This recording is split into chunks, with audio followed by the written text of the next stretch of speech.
Ladies club ಕಾರ್ಯಕ್ರಮಕ್ಕೆ ಮತ್ತೊಮ್ಮೆ ಸ್ವಾಗತ. ತಲೆನೋವಿಗೆ ಸಂಗೀತ ಚಿಕಿತ್ಸೆ ಬಗ್ಗೆ ತಿಳಿಸಿಕೊಳ್ಳಿಕ್ಕೋಸ್ಕರ ನಮ್ಮ ಜೊತೆ ಇದ್ದಾರೆ ಕಿರುತೆರೆಯ ಖ್ಯಾತ ನಿರ್ದೇಶಕರಾದ ಪದ್ಮಪಾಣಿ ಹಾಗೂ ಖ್ಯಾತ ಗಾಯಕಿ ಬಿಆರ್ ಛಾಯಾ ದಂಪತಿ. ಪದ್ಮಪಾಣಿ ಅವರೇ, ಇವಾಗ ತಲೆನೋವಿಗೆ ಯಾವ್ಯಾವ ರಾಗಗಳು ಅಂತ ಹೇಳ್ತಾ ಇದ್ವಿ. ಇವಾಗ ಅಂತ ರಾಗಗಳು ಹಾಕೊಂಡ್ಬಿಟ್ಟು ಎಲ್ಲೋ ಮನಸ್ಸಿಲ್ದಿರ ಕೇಳ್ತಾ ಇದ್ರೆ ಅದೇನಂತಂದ್ರೆ ಯಾವುದೇ ರೀತಿ ಪರಿಣಾಮ ಬೀರೋದಿಲ್ಲ. ಇವಾಗ ಸಂಗೀತವನ್ನು ಆಲಿಸ್ತಾ ಯಾವ ತರ ಏನ್ ತತ್ವಗಳನ್ನ ಅಳವಡಿಸ್ಕೊಳ್ಬೇಕು ಅಂತ ಹೇಳ್ತೀರಾ? ಮೊದಲನೇದಾಗಿ ಒಂದು ಸಜೆಷನ್ ನಾನು ಕೊಡೋದೇನೆಂದ್ರೆ, ಮೈಗ್ರೇನ್ ಜಾಸ್ತಿ ಯಾರು ಅಟ್ಯಾಕ್ ಆಗುತ್ತೋ ಒಂದು ಡೈರಿ ಮೇಂಟೈನ್ ಮಾಡಬೇಕು. ಅವ್ರಿಗೆ ಏನೇನು ಕಾರಣಕ್ಕೆ ತಮಗೆ ಮೈಗ್ರೇನ್ ಬರುತ್ತೆ ಅಂತ ಮುಂಜಾಗೃತಾ ಕ್ರಮ ಅದನ್ನು ಅವಾಯ್ಡ್ ಮಾಡಬೇಕು ಅಂತ ನಾನು ಆಗಲೇ ಹೇಳಿದೆ. ಆಮೇಲೆ ಈ ಮ್ಯೂಸಿಕ್ ಥೆರಪಿ ವಿಷಯಕ್ಕೆ ಬಂದಾಗ, ಇವರು ಯಾವ್ಯಾವ ಟೈಮ್ ಸಿಗುತ್ತೋ ಕತ್ತಲ ಕೋಣೆಯಲ್ಲಿ ಸೈಲೆಂಟಾಗಿ ಒಬ್ಬರೇನೆ, ಹೆಂಡತಿ ಇದ್ದರೆ ಪಕ್ಕದ ರೂಮಿಗೆ ಕಳಿಸ್ಬಿಟ್ಟು ಲೈಟ್ ಎಲ್ಲ ಆಫ್ ಮಾಡಿ ಫುಲ್ ಬಾಡಿ ಸ್ಟ್ರೆಚ್ ಮಾಡಿ, ನಾನು ಹೇಳಿದಂತೆ ಈ ಎಲ್ಲ ರಾಗಗಳು ಯಾಕೆ ಬೇಕು ಅಂತಂದರೆ, ಈ ನಮ್ಮ ಈ ಹೆಡೇಕ್ ಬಗ್ಗೆ ನಾನು ಆಗಲೇ ಹೇಳಿದೆ, ತುಂಬ ಕಾಂಪ್ಲಿಕೇಟೆಡ್ ಇದು. ಆ್ಯಂಡ್ ಸಾಕಷ್ಟು ವೆರೈಟೀಸ್ ಇವೆ. ಸಾಮಾನ್ಯವಾಗಿ ಒಂದೊಂದು ರೋಗಕ್ಕೆ ಒಂದೊಂದು ಚಕ್ರನ ಉದ್ದೀಪನ ಮಾಡಿದ್ರೆ ಆಗುತ್ತೆ. ಬಟ್ ಈ ಕೇಸಲ್ಲಿ 3 ಚಕ್ರಗಳ ಉದ್ದೀಪನ ಮಾಡೋಕ್ಕಾಗತ್ತೆ ನಾವು. ಅಷ್ಟು ಇದು ಇಟ್ಸ್ ಕಾಂಪ್ಲಿಕೇಟೆಡ್. ಅದು ವಿಶುದ್ಧ, ಆಜ್ಞಾ ಮತ್ತು ಸಹಸ್ರಾರ, ಈ 3 ಚಕ್ರಗಳನ್ನ ಉದ್ದೀಪನ ಮಾಡೋಕ್ಕೆ ಏನು ರಾಗಗಳು ಬೇಕೋ ಆಗಲೇ ಛಾಯಾ ಅವರು ಅದು ಹೇಳಿದ್ದಾರೆ. ಈ ರಾಗಗಳ ಆಧಾರಿತ ಗೀತೆಗಳನ್ನ ಕೇಳಬೇಕು ಒಂದು. ಎರಡನೇದಾಗಿ ನಾನು ಆಗಲೇ ಹೇಳಿದೆ, ಕಾಫಿ ವಿಡ್ರಾಯಲ್ ಸಿಂಡ್ರೋಮ್ ಅಂತ, ಕೆಫೈನ್ ಅಂಶ ನಿಮಗೆ ಆಗಬಾರಲ್ಲ ಅಂತಂದರೆ ಕಾಫಿನ ಬಿಟ್ಬಿಡಿ. ಆಮೇಲೆ ರಾತ್ರಿ ಹೊತ್ತು ಊಟ ಮಾಡೋದು ಲೇಟ್ ಮಾಡಬಾರ್ದು. ಒಂದು ಮಲಗೋಕ್ಕೊಂದು 2-3 ಅವರ್ಸ್ ಮುಂಚೆನೇ ಊಟ ಮುಗಿಸಿರ್ಬೇಕು ಅಂತ ಒಂದು ಹೇಳ್ತಾರೆ. ಆಮೇಲೆ ಮುಖ್ಯವಾಗಿ ಇಲ್ಲಿ ಸಜೆಸ್ಟ್ ಮಾಡೋದಂದ್ರೆ, ಚೆನ್ನಾಗಿ ನೀರು ಕುಡಿಬೇಕು. ಅವರು ಜಾಸ್ತಿ ನೀರು ಕುಡಿದಷ್ಟು ಸಹ ಅವರಿಗೆ ಬಹಳ ಒಳ್ಳೆಯದು. ಆ್ಯಂಡ್ ತಲೆಗೆ ಹೀಗಾಗಲೇ ಹೆಡೇಕ್ ಬಂತು ಅಂತಂದರೆ ಮಸಾಜ್ ಮಾಡಿಸ್ಕೋಬೇಕು. ಸುತ್ತ ಈ ತಲೆ ಎಲ್ಲೆಲ್ಲಿ ಹೆಡೇಕ್ ಇದೆಯೋ ಅಲ್ಲಿ ಮಸಾಜ್ ಮಾಡಿ, ಗೊತ್ತಲ್ಲ ನಿಮಗೆ ಯಾರು ಬರ್ತಾರೋ, ನಿಮ್ಗೆ ಯಾರು ಆಪ್ತಾರೋ ಅವ್ರ ಕೈಲಿ ಮಸಾಜ್ ಮಾಡಿಸ್ಕೊಂಡ್ರೆ ಬೇಗ ಹೋಗುತ್ತೆ ಅಂತ ಹೇಳ್ತಾರೆ ಮನಃಶಾಸ್ತ್ರಜ್ಞರು. ಆಮೇಲೆ ಹೀಟ್ ಆ್ಯಂಡ್ ಕೋಲ್ಡ್ ಥೆರಪಿ ಅಂತ ಹೇಳ್ತಾರೆ. ಹೀಟ್ ಆ್ಯಂಡ್ ಕೋಲ್ಡ್ ಥೆರಪಿ ಅಂತಂದರೆ, ಸಪೋಸ್ ಕೆಲವರಿಗೆ ಹೀಟಿಂದ ತಲೆನೋವು ಬಂದಿರುತ್ತೆ, ಅಂಥವರು ಈಗ ಒಂದು ಬಟ್ಟೆ ಕಟ್ಕೊಂಡ್ಬಿಟ್ಟು ಅದ್ರ ಮೇಲೆ ಒಂದು ಐಸ್ ಕ್ಯೂಬ್ನ ಇಟ್ಕೊಂಡು ಎಲ್ಲೆಲ್ಲಿ ತಮ್ಮ ತಲೆನೋವು ಬಂದಿದೆ ಅಲ್ಲಿ ಮಾಡ್ಕೋಬೇಕು. ಅಥವಾ ಕೋಲ್ಡಿಂದ ಬಂದಿದ್ದರೆ ವಾರ್ಮ್ ಟವಲಲ್ಲಿ, ಬಿಸಿನೀರಲ್ಲಿ ಟವಲ್ನ ಅದ್ದಿ ಅಲ್ಲಿ ಇದು ಮಾಡ್ಕೋಬೇಕು ಅಂತ ಹೇಳ್ತಾರೆ. ಇವೆಲ್ಲ ಸಾಕಷ್ಟು ಟೆಕ್ನಿಕ್ಸ್ ಇವೆ. ಬಟ್ ಯಾವುದ್ರಿಂದ ಬರುತ್ತೆ ಅಂತ ನೀವು ಮೊದಲೇ ಕಂಡು ಹಿಡ್ಕೊಂಡು ಅದನ್ನು ಅವಾಯ್ಡ್ ಮಾಡಿದಷ್ಟು ಒಳ್ಳೆಯದು ಅಂತ.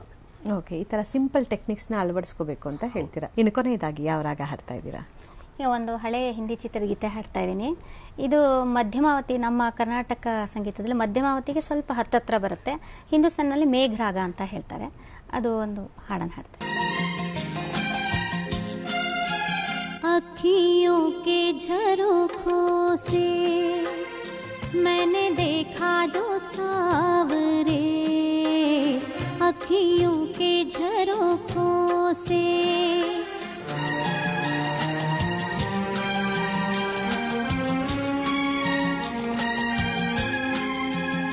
बड़ी दूर नजर आए, बंद करके झरोखों को जरा बैठी जो सोचने, बंद करके झरोखों को जरा बैठी जो सोचने, मन में तुम ही मुस्काए, मन में तुम ही मुस्काए, अखियों के झरोखों से।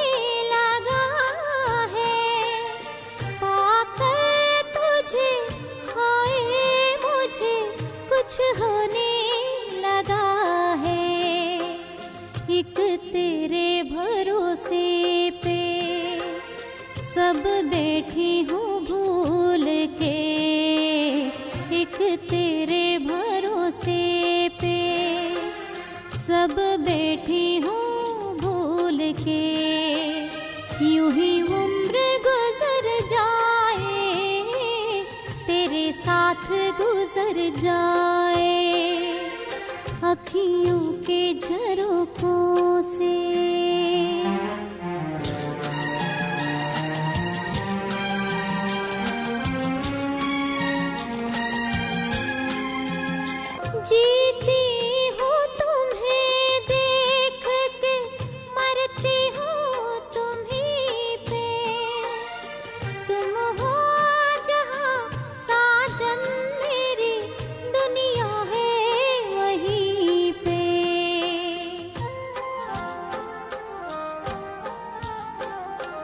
जीती हूँ तुम्हें देख के, मरती हूँ तुम्हीं पे। तुम हो जहाँ साजन मेरी, दुनिया है वहीं पे। दिन रात दुआ मांगे, मेरा मन तेरे वास्ते। दिन रात दुआ मांगे, मेरा मन तेरे वास्ते।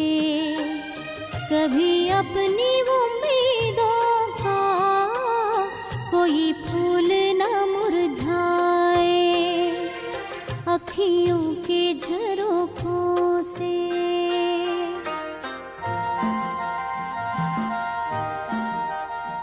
ಸುಮಾರು 80s ಹಾಡಿದು ತುಂಬಾ ಅರ್ಥಪೂರ್ಣವಂತ ಹಾಡು. ಮ್ಯೂಸಿಕ್ಗೆ ಹೆಚ್ಚಿನ ಅಂದ್ರೆ ಮ್ಯೂಸಿಕ್ ನ ಆಡಂಬರ ಇಲ್ಲ ಇಲ್ಲಿ, ಮೀನಿಂಗ್ ಟಚ್ ಆಗುತ್ತೆ ಹಾರ್ಟಿಗೆ. ಖಂಡಿತ. ಇಲ್ಲಿವರೆಗೂ ಬಂದ ಕಾರ್ಯಕ್ರಮದಲ್ಲಿ ಇಬ್ರು ಕೂಡ ಭಾಗವಹಿಸಿ ಮ್ಯೂಸಿಕ್ ಥೆರಪಿಯ ಮುಖಾಂತರ ಹೇಗೆ ತಲೆನೋವನ್ನ ಹೋಗ್ಲಾಡಿಸಬಹುದು, ಅದಕ್ಕೆ ನೆರವಾಗುವಂತ ಕೆಲವೊಂದು ಪ್ರಾಕ್ಟಿಕಲ್ ಪಾಯಿಂಟ್ಸ್ ನ ಕೂಡ ತಿಳಿಸ್ಕೊಟ್ಟಿದ್ದೀರಾ. ತಮ್ಮಿಬ್ಬರಿಗೂ ಕೂಡ ಧನ್ಯವಾದ. Thank you madam. ಸಂಗೀತವನ್ನ ಕೇಳ್ತಾ ಕೇಳ್ತಾ ಹಸುಗಳು ಸಮೃದ್ಧವಾಗಿ ಹಾಲು ಕೊಡ್ತಾ ಇರೋದು ವೈಜ್ಞಾನಿಕವಾಗಿ ದೃಢಪಟ್ಟಿರುವಂತಹ ಅಂಶ. ಅದೇ ರೀತಿ ಸಂಗೀತ ಕೇಳ್ತಾ ಕೇಳ್ತಾ ಗಿಡಗಳು ಕೂಡ ಸೊಂಪಾಗಿ ಬೆಳೀತಾವೆ ಅನ್ನೋದು ಕೂಡ ಬೆಳಕಿಗೆ ಬಂದಿದೆ. ಇಂಥ ವಿಷಯಗಳನ್ನ ನಾವು ನಂಬುವಾಗ ಸಂಗೀತ ಚಿಕಿತ್ಸೆ ತಲೆನೋವನ್ನ ಕಡಿಮೆ ಮಾಡಲ್ವಾ? ಖಂಡಿತ ಉತ್ತಮ ಫಲಿತಾಂಶ ಸಿಕ್ಕೇ ಸಿಗತ್ತೆ. ಇದನ್ನ ನೀವು ಅಳವಡಿಸ್ಕೊಳ್ಬೇಕಷ್ಟೇ. ತಲೆನೋವು ಮೈಗ್ರೇನ್ನಿಂದ ಬಳಲೋರು ಇವತ್ತು ನಾವು ಸೂಚಿಸಿದಂಥ ರಾಗಗಳನ್ನು ಅಳವಡಿಸಿಕೊಂಡು ಹೆಲ್ತಿ ಡಯಟ್ನ ಫಾಲೋ ಮಾಡಿದ್ರೆ ಖಂಡಿತ ತಲೆನೋವಿನಿಂದ ಮುಕ್ತಿ ಹೊಂದಬಹುದು. ಇನ್ನು ಖ್ಯಾತ ಗಾಯಕಿ ಬಿ ಆರ್ ಛಾಯಾ ಅವರನ್ನ ಕಾರ್ಯಕ್ರಮಗಳಿಗಾಗಿ ನೀವು ಈ ಕೆಳಕಂಡ ಸಂಖ್ಯೆಯಲ್ಲಿ ಸಂಪರ್ಕಿಸಬಹುದಾಗಿದೆ. 9900333040.